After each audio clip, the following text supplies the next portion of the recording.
ভোর 5টায় ঘুম থেকে উঠে রেডি হওয়া শুরু করেছি বাপের বাড়ি যাবার জন্য। তবে মনটা একটু খারাপও লাগছিল, আমার মাটাকে একা রেখে চলে যাচ্ছি। এক মায়ের কাছে গেলে আরেক মায়ের জন্য খারাপ লাগে, কি অদ্ভুত একটা মায়া। আসসালামু আলাইকুম, কেমন আছেন সবাই? সবাইকে জানাই ঈদ মোবারক। আশা করছি আপনাদের সবার ঈদ অনেক ভালো কেটেছে, কিন্তু আমার ঈদ কেটেছে সারাদিন শুয়ে শুয়ে। তাই আজকে সকাল সকাল ঘুম থেকে উঠে রেডি হওয়া শুরু করেছি। 6:30-এ আমাদের ট্রেন। আমার শ্বশুর বাড়ি থেকে বাপের বাড়ি অনেক দূরে। আমাকে অনেকেই বলেছে, আপু আপনার বাপের বাড়ি কোথায়? আমার বাপের বাড়ি হলো ঈশ্বরদী। রাজশাহী থেকে ঈশ্বরদী ট্রেনে আসতে মোটামুটি 1 ঘন্টার মতো সময় লাগে, যদি সেটা ভালো ট্রেন হয়। আর লোকাল ট্রেনে আসলে 2 ঘন্টা সময় লাগে। জামাই শ্বশুর বাড়িতে যাবে জন্য অনেক সাজুগুজু করছে। আমাদের রেডি হতে হতে প্রায় 6টা বেজে যায়। 6টা বাজার সাথে সাথে আমরা বেরিয়ে পড়ি। তবে মায়ের জন্য ভীষণ মন খারাপ হচ্ছে। আমি আর আমার ননদ দুজনেই চলে আসি, মা একা থাকবে এটা ভেবে খারাপ লাগছে। এদিকে আমাদের ট্রেনের সময় হয়ে গেছে, আমরা তো ভীষণ টেনশন করছিলাম, হয়তো আজকে ট্রেনটা মিস করে ফেলবো। এটা ভেবে আমাদের ভীষণ টেনশন হচ্ছিল, অনেক তাড়াহুড়ো করে যাচ্ছি। গিয়ে দেখি ট্রেন এখনো আছে,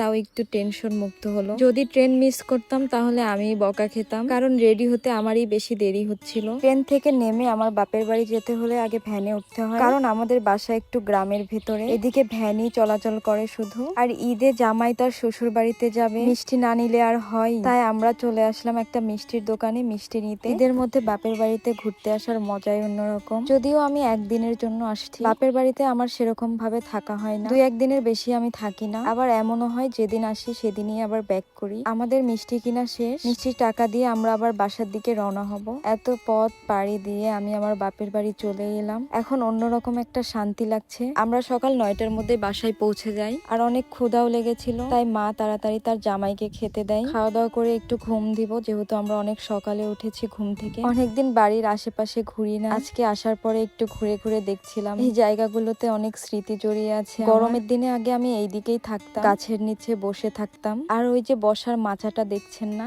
এখানে বসে বসে আমি আমার জামাইয়ের সাথে প্রেম করতাম, কারণ বাসায় কথা বললে তো বাসার লোক দেখে ফেলবে, তাই এখানে বসে আমি লুকিয়ে লুকিয়ে তার সাথে গল্প করতাম। আগের দিনগুলোর কথা মনে পড়ে গেল, বেশ ভালোই ছিল দিনগুলো। সংসারের কোনো চিন্তা ছিল না, সারাদিন শুয়ে থাকতাম, বসে থাকতাম।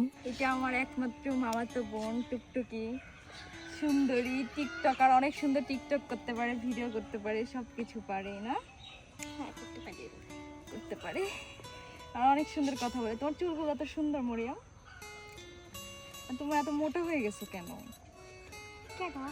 তুমি কয়টা রোজা করছো? সব কয়টা?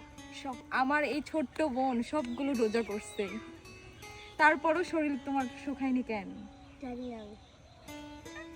আজকের ভিডিও এখানেই শেষ করছি। সবাই ভালো থাকবেন, সুস্থ থাকবেন, আল্লাহ হাফেজ।